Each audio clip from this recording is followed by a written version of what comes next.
From the Bob Mills Weather Center, meteorologist Aaron Reeves.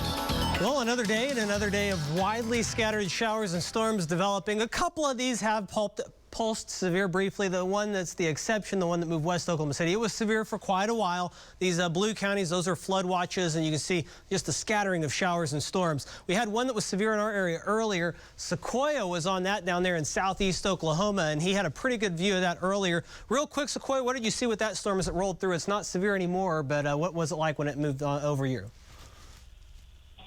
It was mainly winds, Aaron. It went severe for about 20 minutes or so. Right now, as you can see, it's gusting out and has a little bit of a rain foot with it. The gusty winds are maybe will do some damage over there in Fort Smith area over in Arkansas.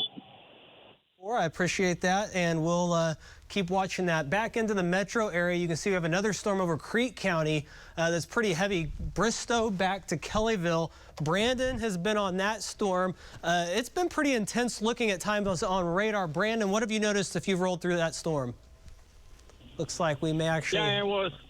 Oh, go ahead.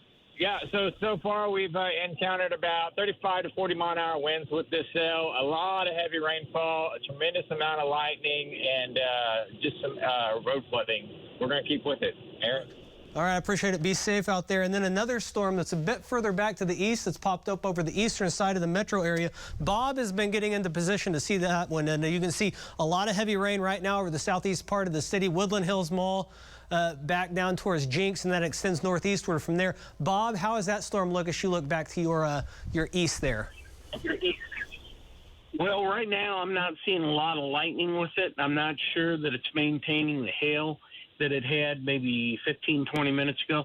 But definitely, as you can see in this shot, some very heavy rain going to come down very quickly. Back to you, Aaron. Thank you, Bob. He'll keep an eye on that for us as that continues to roll through the metro. Of course, a lot of activities going on, especially up in downtown. Mayfest, the big one. The golf tournament, fortunately, is wrapped up for the day. That's going to continue to make the course wet and make play conditions very, very soft. This is all kind of in response to this low out to our west over the Lubbock area. Moisture is streaming up to the north from that. We have a warm, kind of unstable air mass, and that continues to move eastward. And you can see Mayfest down here. Hopefully, these people are all going to find an inside place because that storm will very shortly be moving over downtown Tulsa. So we take a look at temperatures, 83 right now. East breeze at 7, dew point at 71. So just a lot of moisture in the air for these storms to work with. Not a lot of dynamics for severe weather, but just enough that we can get some gusty winds or some small hail. Those would be the primary threats with anything that goes severe. Where it's rained, we're down into the 60s. Elsewhere, lower 80s. So, I mean, it's a balmy kind of tropical-like environment out there, and you can see those showers and storms just about the area. Even through 9 o'clock, we'll see areas of rain. As we enter the overnight hours, it should weaken a bit. We'll still have a chance for rain.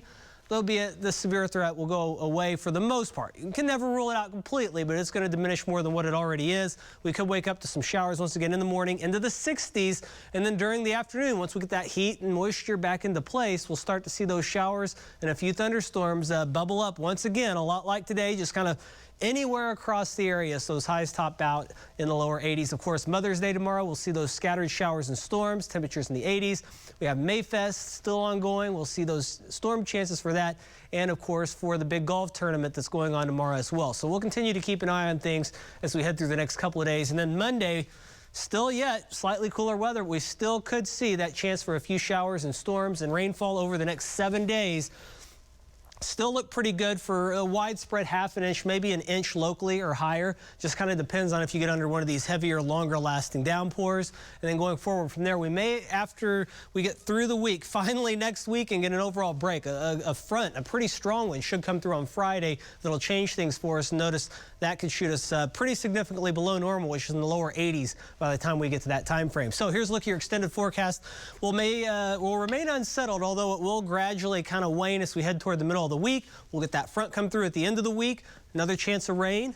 Then we'll see things hopefully clear out. We'll actually see some comfortably cool weather potentially as we head into next weekend. We'll continue to watch the showers and storms. Jen, back to you.